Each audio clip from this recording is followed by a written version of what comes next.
Frente a nosotros la pantalla, las imágenes. Alrededor, voces diversas pueblan nuestros imaginarios, comunican la emoción, el propósito, las maravillas que han imaginado las y los creadores audiovisuales. De los muchos oficios cinematográficos, la actuación de voz ha sido fundamental para acercar a los públicos a producciones diversas, extranjeras o nacionales. Esta herramienta es una forma eficaz de expandir la experiencia audiovisual. Las personas que se dedican a la actuación de voz en México han logrado crear una escuela importante que expande su influencia a mercados de todo el mundo. Tonos, acentos, técnicas, afectaciones o matices, desde diálogos, exclamaciones o murmullos, crean y recrean la historia de las pantallas. Nos acompañan en películas de acción real, animaciones y más ejercicio audiovisual. ¿Quiénes son las personas que realizan esta labor? En Atrapasueños, la diversidad de nuestro cine, platicamos con algunos de estos actores y actrices, quienes con su profesionalismo y destreza técnica, sobre todo con su vocación artística, recrean las historias de las pantallas. Comenzamos.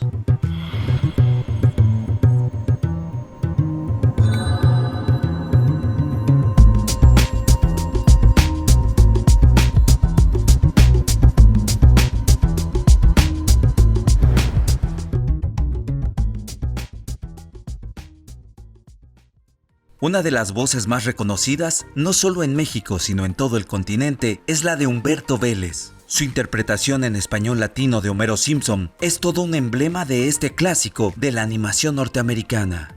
Pero Vélez también ha participado en producciones mexicanas como Una película de huevos o Marcianos contra Mexicanos de Gabriel y Rodolfo Riva Palacio o Uma y Hagen de Benito Fernández. ¿Cómo concibe Humberto Vélez esta actividad que lo ha llevado a un reconocimiento que rebasa las fronteras?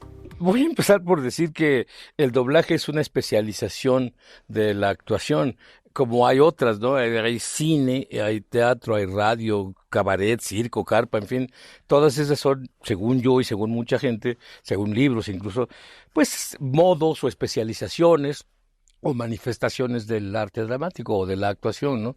En cada una de ellas hay que hacer uso de distintas técnicas, pero todas al final de cuentas son actuación. O sea, el actor de cine, pues lógicamente dice, ese es evidente, nadie duda que es un actor. Del actor de radio ya no podemos estar tan seguros porque pensaban que eran locutores, lo cual no es lo mismo, esa es otra profesión, ¿no? Pero también son y seguirán siendo actores porque hay que interpretar sensaciones y sentimientos que es humanos, pero eso se llama actuar, interpretar las sensaciones para hacer que el público que lo ve o lo escucha a uno sienta lo que el escritor originalmente tuvo la intención de que sintiera el público a través del actor. Bueno, pues es actuar. El material original, en el doblaje hay una diferencia gigantesca. Todas las otras facetas de la actuación son absolutamente creativas y empiezan desde cero. O sea, el escritor escribe, el director y él se ponen de acuerdo, montan una obra, una película, un programa de televisión, lo que tú quieras. Y van haciendo, se lo van explicando al actor, el actor va leyendo aquello y lo van creando todos desde cero. En doblaje no hay nada de eso, en doblaje ya todo está creado. A Xóchitl Ugarte la has escuchado como la estridente Misty de Pokémon. También ha sufrido las tribulaciones juveniles de Sabrina Spellman, la bruja adolescente. Aunque estos han sido sus personajes más reconocidos, también ha puesto voz a personajes tan diversos como Daenerys Targaryen de Game of Thrones o Gwen Stacy en Spider-Man 3. ¿Cómo realiza esta interpretación únicamente con la voz? ¿Qué le permite encarnar a personajes tan contrastantes? Fíjate que es un ejercicio extraño porque nuestro único apoyo es la voz, pero bueno, nos ayudamos de todo el cuerpo. Y efectivamente no hay mayor halago para un actor de doblaje que te digan, ay, no te reconocí, ay, no sabía que eras tú. Dices, yes, ¿no? Lo hice bien. Porque efectivamente nuestra labor es reinterpretar en español a un personaje que ya fue delineado, delimitado. Tengo un amigo director que se llama Nicolás Frías, que decía en doblaje solo hay una manera de hacerlo bien, ni aquí ni acá, es aquí, donde el director y la producción original diseñó ese personaje. Y nosotros, bueno, nos aliamos evidentemente del director. Si tenemos un buen director de doblaje, nos va guiando para con nuestras herramientas llenar en la medida de lo posible y ser lo más exactos con ese personaje que vemos en pantalla. Cómo respira, de qué manera habla, ritmo, volumen, energía, emociones. Y es como un conjunto de tus herramientas para ese personaje. Llámese animación, llámese live action, comedia, lo que te toque hacer, ¿no? O sea, nuestro compromiso es bailar al son que nos toquen y efectivamente diferenciarnos. Entonces, bueno, hay también muchas cosas que necesitamos hacer como actores de doblaje. No sé, evidentemente, quienes no nos hicimos en la formación actoral como yo, que empecé de niña, pues he tenido que tomar talleres tanto de voz y dicción, de aparato fonador, de mecánica animalística, de actuación, de lectura dramatizada. Te vas haciendo de herramientas para poder tener posibilidades con tu voz de manipularla para uno u otro personaje. Mireya Mendoza ha dado vida a Luffy en la serie de anime One Piece y a la princesa Tiana en la producción de Disney La princesa y el sapo, pero su labor se ha vuelto decisiva como voz protagónica, directora de voces y casi coautora de la serie Los sustos ocultos de Frankelda, producción mexicana de stop motion de Cinema Fantasma. Ella nos comparte los retos que ha tenido en este oficio. Pues creo que uno de los mayores retos con los que trabajamos los actores de doblaje es la velocidad con la que tienes que poder desarrollar ese personaje. Claro, hay un trabajo previo, no nada más nuestro, sino un trabajo previo derivado de lo que ves en la pantalla, ¿no? Entonces, claro, si tú ves que el personaje tiene la mandíbula chapa adelante, pues entonces igualito estás buscando como que suene un poquito así también, ¿no? Hay ciertos actores que tienen esas características como Keira Knightley o, por ejemplo, Marlon Brando. Entonces, esas características de pronto las buscas emular un poquito pero ya los estás viendo, ya tienen forma. Y eso ayuda muchísimo al desarrollo de un personaje mucho más rápido.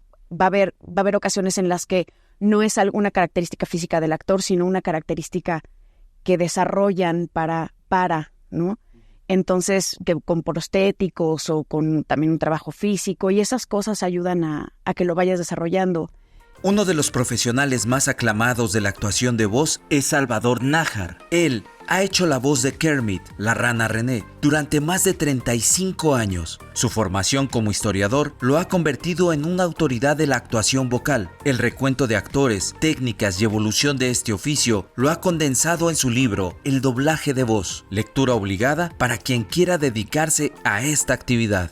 Mire, para empezar, el doblaje no da tiempo de preparación. El teatro es otra cosa. El teatro le dan el libreto, lo estudia uno, después lo ensaya con el director, luego lo ensaya ahí en el escenario. O sea, hay tiempo para desarrollar un personaje.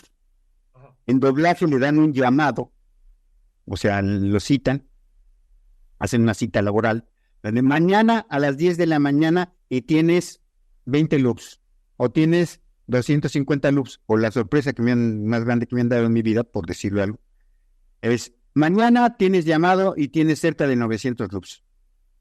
Y yo digo, ¿dónde? ¿Cuándo? ¿Por qué? Pues, ¿qué es eso, no? ¿Qué es esa película? ¿Dura 8 horas o qué? Entonces, eso pasa. El doblaje no nos da margen para fabricar un personaje, para elaborarlo, para adentrarnos. ¿Pero qué tendría? ¿Cómo podría hablar? ¿Qué podría hacer? No, llegas, tienes tantos loops a tal hora, entras y te dicen: te llamas Roger y estás en el loop 18. O sea, libreto a buscar el loop 18 a ver qué dice. Y luego ya ahí, como investigador, decir, ¿qué es el personaje? ¿De dónde viene? Si el director no nos ayuda, no sabemos nada. El personaje dice: oye, ¿sabes qué? Eres un crítico de cine, o eres un director de tránsito, o eres un policía, o eres un delincuente. Y ya. Entonces, bueno, delincuente, ya es malo. Y empiezo a elaborar como actor lo que podría ser el personaje. Y luego lo que dice, y luego lo que oye uno con el audífono, son los datos que uno tiene para crear el personaje, pero al instante. Y entonces también ahora con el sistema de ensayo y toma, pues no hay nada de tiempo para elaborar nada que no tenga uno ya hecho. ¿Qué pasa cuando estos actores de voz enfrentan el reto de colaborar en la creación de un personaje desde inicio? Esto ocurre cuando trabajan en alguna producción de animación mexicana, donde los gestos, los cuerpos, el temperamento de los personajes nacen a la par de la voz. Este ejercicio los lleva a una participación más activa en el desarrollo de la producción. Bueno, evidentemente todo el equipo de la producción ya te entrega un guión, pero te entrega un guión como de cine, ¿sabes? Con especificaciones de escenarios, donde te tienes que ir imaginando con ellos. Hay bocetos, evidentemente, o sea, ya no es tampoco tan pelón, ¿no? Pero sí, fíjate que aquí me hiciste recordar, ya tiene como unos 15 o 20 años, yo creo, que me tocó ser la voz de una animación mexicana que se llama Magos y Gigantes. Y pues yo era más chiquilla y sí decía, pero es que me falta la imagen, ¿no? Y me acuerdo que en ese tiempo el director fue Rubén Trujillo, que también para nosotros es una voz muy reconocida, la de Aladdin. Y él fue mi director para esa producción de Magos y Gigantes de Anima Studios. Y sí le dije, por favor, necesito que me pegues en el vidrio así de la cabina una imagen de gigante. Porque si yo no estoy viéndolo, no puedo encontrar la voz, ¿no? Entonces, sí es un ejercicio, es un reto diferente, pero también es delicioso poder tener la libertad de no estarte ajustando a la entrada y la salida y a qué velocidad lo tengo que decir, porque así ya está marcado, ¿no? Sino a trabajar con un director donde el tiempo quizá no importe porque van a animar después de tu voz. Entonces tienes mucha más libertad de construir un personaje, ¿no? Entonces sí ha sido un ejercicio interesante y cuando me ha tocado estar como director, pues es empaparte con el director de la película, con la producción, leer el guión, es un ejercicio diferente. Y muchas veces cuando llego al estudio de grabaciones, que no es doblaje por eso, ¿no? Porque no existe todavía ninguna película, ninguna animación, no existe nada. Cuando yo llego ahí, el director tiene algunos bocetos del mono, pero todavía no están terminados.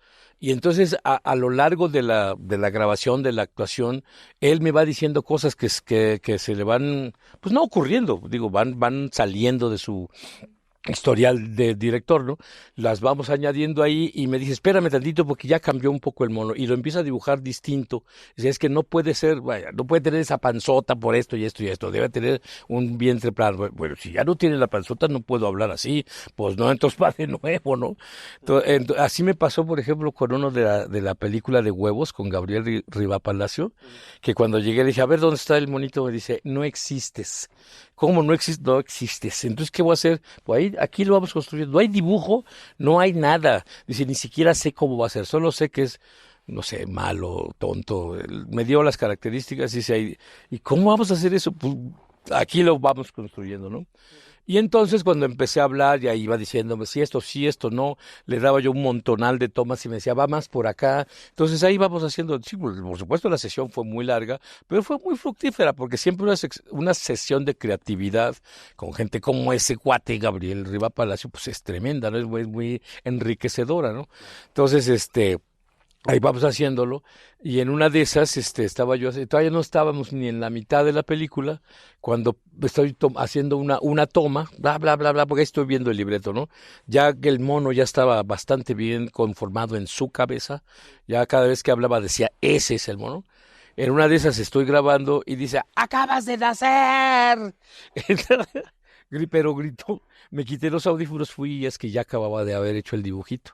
Entonces le sacó una foto, me lo mandó al teléfono para que lo tuviera ahí enfrente, el bonito, para estar haciendo referencia visual. Tú recibes un guión y te puedes imaginar mil cosas, pero ya cuando lo estás grabando te das cuenta de que faltan otros elementos que no están narrados ahí en el guión y que que los vas preguntando y van sucediendo en tiempo real. Es decir, llega Juan y ella lo mira y se acerca y es, ok, va, pero ella, ¿qué estaba haciendo antes? ¿Lo estaba esperando? ¿Estaba sentada? ¿Estaba parada? ¿Estaba lavando los trastes? ¿Estaba trapeando? Porque de esa actividad viene el delivery, o sea, ¿cómo voy a arrojar yo la línea? Si estaba, no sé, trapeando, probablemente está haciendo algún esfuerzo, ¿no? O estaba agachada y se levanta y, qué bueno que llegaste. Que no es lo mismo que estar sentado aquí y decir, qué bueno que llegaste, con esa tranquilidad, ¿no? Entonces, ese ir haciendo esas preguntas que surgen sobre la marcha de una grabación original del doméstico es muy interesante porque te das cuenta de que muchas veces los propios escritores, los propios directores están escribiendo ahí, están definiendo eso ahí. Entonces, sí hay un proceso de creación mutua, pero luego cuando tú mandas los audios y los animadores te escuchan, dicen, ¡ay! Esta inflexión no me la había imaginado, entonces vamos a hacer que la marioneta exprese más. Y entonces me lo mandan de vuelta y yo lo veo y digo, esa marioneta quedó demasiado expresiva, igual yo le voy a subir un piquito en la grabación, entonces hago otra toma para que quede más expresivo, a tono, ¿no? Entonces, es un vaivén de creatividad que es como una bola de nieve. Es muy difícil explicarlo desde el punto de vista tal cual como actor de doblaje, porque sí, justo, ya tienes algo dado. Aquí es aportar y te aportan y aportas y te aportan y entonces es una locura. Cinema Fantasma es un estudio de animación de la Ciudad de México, especializado en la técnica del stop motion, que ha cobrado fama gracias a su serie de televisión Sustos Ocultos de Frankelda. Al frente de Cinema Fantasma se encuentran Arturo y Roy Ambrís, quienes desde muy jóvenes mostraron interés en participar en el audiovisual desde esta técnica. La fama del estudio ha llamado la atención de cineastas como Guillermo del Toro, quien los ha llamado un grupo ejemplar. ¿Cuál es la importancia de los actores de voz para el ejercicio creativo de esta casa productora? Los actores de voz y la voz es crucial para nuestras producciones. Es algo que nos dimos cuenta muy al inicio, la diferencia de trabajar con actores profesionales de voz contra hacer con el amigo que hace voces, porque es increíble porque los actores de voz imprimen una profesionalidad a los personajes y le dan tanta vida. Entonces es recíproco. Siempre que se pregunta quién diseñó al personaje, siempre se responde en lugar de un artista o alguien individual de Cinema Fantasma, donde incluyes a los que los pensamos, los escribimos, los que los dibujaron, los que los esculpimos, los que los animaron, pero también incluimos siempre a los actores de voz. La creación de todo desde cero como director es padrísimo porque la animación te permite crear todo desde cero. Y uno de nuestros momentos favoritos, tanto de mi hermano Arturo como el mío cuando dirigimos, es ese momento de la dirección de voces, porque es muy divertido. Y en realidad ver a un actor de voz en una cabina es equivalente a ver a, no sé, a un bailarín en Bellas Artes, ¿no? O al mejor futbolista en el campo. O sea, es arte puro lo que pueden hacer en un pequeño espacio. Y trabajar con ellos es padrísimo porque como justamente están acostumbrados a que tienen que estar pegados a alguien más, a alguien que ya hizo un trabajo previo, cuando les das libertad absoluta son mega actores. Entonces ellos hacen al personaje suyo y es casi, siento que es jugar como Calabozos y Dragones, en donde te vas inventando la aventura y ves cómo van sufriendo y utilizan sus sentimientos, los involucran en los actores, líneas les hacen llorar y ahí está. O sea, es actuación pura y creo que es algo que no se ve. Hemos trabajado con muchos grandes actores como Arturo Mercado Jr. o Arturo Mercado Papá, con Luigi, que también es el villano de la película, Carlos II, trabajar con ellos, o las canciones también, hacerlas con Gaby Cárdenas, que las dirige generalmente, es creación pura y es magia. Yo diría que ese proceso es mágico porque es la primera vez que conocemos a nuestros personajes, los escuchamos y dejan de ser nuestros, ya empiezan a salir al público, por así decirlo. La participación de los actores de voz en las actividades audiovisuales se expande cuando participan en ejercicios de inclusión de otras audiencias. En México existen más de 2 millones de personas con deficiencia visual y más de 400,000 con ceguera. La segunda sala de la Suprema Corte de Justicia de la Nación determinó que las películas deberían contar con audiodescripción para garantizar la accesibilidad de estas personas. Cine para Imaginar es un proyecto que nació en Puebla y que tiene el propósito de fomentar esta expansión de audiovisual con personas ciegas. Dana Albiker, cofundadora del proyecto, comparte cómo es la experiencia de generar la labor de la audiodescripción. Pues creo que de entrada esta idea como un poco colonialista de la visualidad y del audiocentrismo también, creo que eso se nos ha quitado con que las personas involucradas en los proyectos son personas con discapacidad o personas sordas, ¿no? Entonces, de pronto, esta otra perspectiva se nos abre y podemos como mediar o llegar a conclusiones de cómo llevar los procesos o cómo explicar ciertas cosas o cómo terminar los productos a partir de la colaboración de las personas, ¿no? Que eso nos ha permitido conocer y experimentar cosas muy importantes. Eso por un lado. La otra, pues también es como nos ha costado mucho entender o trabajar como hacia las funciones, por ejemplo. Con nosotros tratamos de hacerlas como al revés, en que existan en esas funciones más personas ciegas y sordas que personas no ciegas o oyentes, por ejemplo. Entonces la audiodescripción está en las bocinas y el intérprete está incrustado en pantalla. Entonces también eso a veces como que suele suceder, no todas las veces, pero algunos productores o directores dicen, es que el intérprete está como dañando la película, ¿no? Pero no es que esté interviniendo, sino que es una accesibilidad para que las personas puedan entender la película. Entonces, como abrir un poco el cine a esta accesibilidad ha sido complejo, que se entienda esta idea. Es una maravilla. No tienes idea lo delicioso que es narrarle la película a un ciego o a un débil visual. Te tienes que poner en este lugar donde lo que está pasando en pantalla, lo que los diálogos están diciendo es una historia, pero todo lo que la persona no puede ver, ¿cómo se lo vamos a describir? Es un campo relativamente nuevo, que gracias a todo este proyecto de la inclusión, pues abrió una beta nueva laboral para nosotros, que es una verdadera delicia. Hay una empresa que me parece que está haciendo una labor maravillosa, donde invitó a personas, es una fundación que precisamente prepara perros guía, e invitó a la directora, que es una persona ciega, a supervisar nuestro trabajo.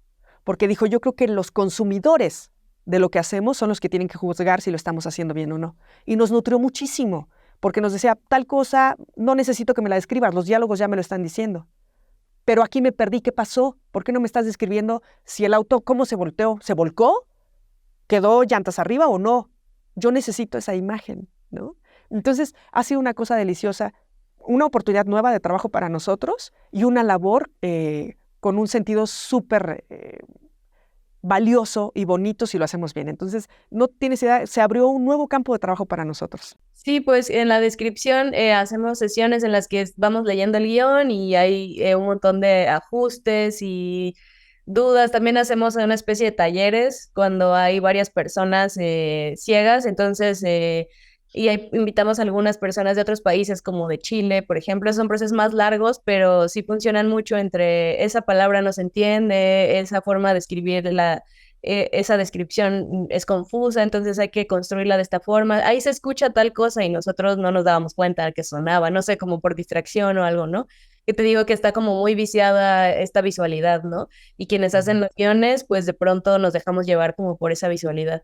Y en relación a la interpretación, quienes siempre están en pantalla en nuestras películas son personas sordas, ¿no? Hay un trabajo de mediación, de estudiar la película con intérpretes que les van ayudando como a los diálogos, les explican. Hay investigación no sé, nos ha tocado investigar cómo se dicen ciertas palabras, ¿no? Porque hay películas del norte de México, de Tepito, de Chiapas, hay películas que están en Tzotzil, preguntamos como en Chiapas cuál es la seña de Tzotzil, entonces como que se trabajan como en equipos y muchas personas involucradas que al final también hace que las películas se sientan que son de todos, ¿no? Porque todos están involucrados en esos procesos y es muy lindo.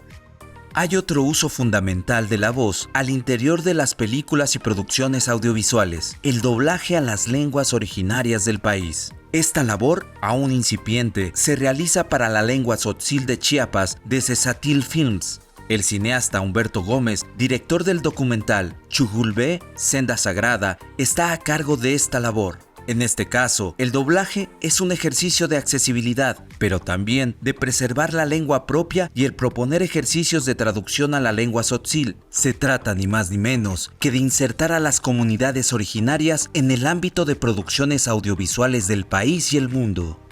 Primero con la parte de la traducción, que sí es como buscarle equivalentes, buscarle cosas que sí nos den esta idea, ¿no? Porque hay muchas cosas que no se pueden nombrar tal vez o no existan en el mundo tzotzil, pero hay equivalentes, ¿no? Entonces ahí entra nuestro trabajo y las veces que hemos hecho este trabajo, pues pues nos hemos reunido con varios compañeros hablantes, ¿no? Incluso también en el tzotzil, pues hay variantes, entonces entonces, ¿cuál utilizamos? Si hay 4 maneras de decir agua, ¿cuál? Entonces unificamos, ¿no? Entonces, bueno, vamos a utilizar esta variante porque al final el lugar de proyección, pues hay más es este tipo de variante que maneja, ¿no?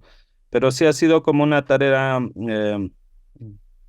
pues ardua, porque al final de cuentas creo que la escritura y la traducción es algo que apenas se está explorando, es algo nuevo, y creo que no tiene mucho que venimos acercándonos a eso, ¿no? En el 2011 creo que empezamos con doblajes y le empezamos a dar voz a programas infantiles, en donde yo trabajo, que es Vientos Culturales, que es una asociación que se dedica a, a crear contenido para las infancias, ¿no? Entonces, con ellos es nuestro primer acercamiento para la traducción y ahí el doblaje, ¿no? Creo que ha sido de mucho aprendizaje. Desde el 2011 a la fecha, pues hemos aprendido bastante y creo que también le vamos hallando como la forma, porque creo que hay escuelas, ¿no? O hay lugares donde te enseñan, pero en este caso, pues fuimos aprendiendo a la marcha. El doblaje al español de producciones internacionales ha traído consigo un interesante fenómeno lingüístico, la creación en México de un acento, una elección de palabras y giros que se ha dado en llamar español neutro y que ha tenido enorme influencia en toda la región latinoamericana. ¿De qué se trata esta forma de intervenir las películas con nuestra lengua? ¿De qué se trata el acento neutro? Se trata de que la frase sea pronunciada hacia adelante toda, sin latiguillos al final y sin latiguillos hacia abajo y sin hacer crestas ni valles. Porque esas crestas y esos valles es lo que hacen los acentos, ¿ves? Y luego que todas las letras duren lo mismo, como en la grafía. Ves que la letra A tiene la misma extensión que la I, que es más flaca, pero le respetan el espacio. Bueno, nosotros también no decimos una letra más larga que la otra. Aparte hay que manejar una dicción, una articulación exagerada. Porque si manejamos la forma de hablar con la que nos enseñó mi mamá a hablar, pues no nos va a entender nadie con los hocicos cerrados. Tenemos que abrir la bocota para que nos entienda todo el mundo, ¿no? Entonces, esas más o menos son las reglas iniciales del acento neutro. Ejercicios de doblaje, de creación total de un personaje, de acceso a las comunidades con discapacidad o a los pueblos originarios. La actuación de voz en los audiovisuales propone enormes posibilidades que se mantienen de una constante innovación o perfeccionamiento, desde su constante profesionalización a las nuevas herramientas tecnológicas que exige el oficio. Creo que nosotros de años construimos un equipo pequeño de locutores y locutoras poblanas, ¿no? Y poblanos, que se fueron profesionalizando hacia estas metodologías. Y pues como por nuestra precarización también no hemos podido como construir vínculos más grandes con personas que ya trabajan en ese medio tan grande, digamos, que sucedió también con... ahora entiendo que hay muchas más personas que hacen guiones de audiodescripción, por ejemplo, ¿no? O hay intérpretes en ciertos espacios, pero creo que ha sido de pronto como una construcción de años y local que fuimos como profesionalizando. Sin embargo, nos encantaría que esto crezca y que podamos tener muchos más guionistas, muchos más locutores y locutoras. Entonces, si estás viendo esto, Xochitl, escriben ya. O quien quiera sumarse también al proyecto, está increíble, ¿no? Porque aprendemos también de esas cosas. Creo que hace falta más la profesionalización. Nosotros estamos haciéndolo a nuestra manera. Creo que las personas que se dedican realmente a esto tienen una técnica, tienen pues un flujo de trabajo, ¿no? Cosa que las veces que nos ha tocado a nosotros, pues ahí tardamos un poco más porque tal vez no conozcamos muy bien la manera, ¿no? Pero creo que sí hace falta la profesionalización. En cuestiones técnicas, pues ya pues vamos dominando también esa parte, porque nosotros grabamos, nosotros también editamos, pero realmente creo que hay la otra parte de la profesionalización, tal vez de encontrar un flujo de trabajo más cómodo, más rápido, pues creo que eso es lo que falta, ¿no? y de ahí pues experimentar o tal vez probar ahora con proyectos más grandes, porque hemos doblado spots de 5 minutos, incluso 2-3 minutos, o programas de 5 a 10 minutos. Lo que lo máximo que hemos hecho es un doblaje de 30 minutos. Entonces creo que ahí fue un reto un poco más amplio y depende también del tema, ¿no? Porque hay documentales como más expositivos que no pues es una voz en off que va contando la historia, pues no implica mucho reto, a diferencia de una película donde hay muchas expresiones, hay muchos actores, y creo que sí, eso es lo que nos falta como probar. La voz en los audiovisuales ha sido una de las herramientas fundamentales desde que la primera película con sonido apareció en 1932 en el país. La participación de los actores de voz en el desarrollo de personajes en proyectos creativos internacionales o mexicanos es un ejercicio elemental, al que se añade una brecha pendiente en proyectos de inclusión y en las lenguas originarias. Estamos escuchando a todas y todos quienes se desempeñan en este oficio, que también tiene mucho de arte, voces que nos acompañan en nuestras experiencias cinematográficas en México.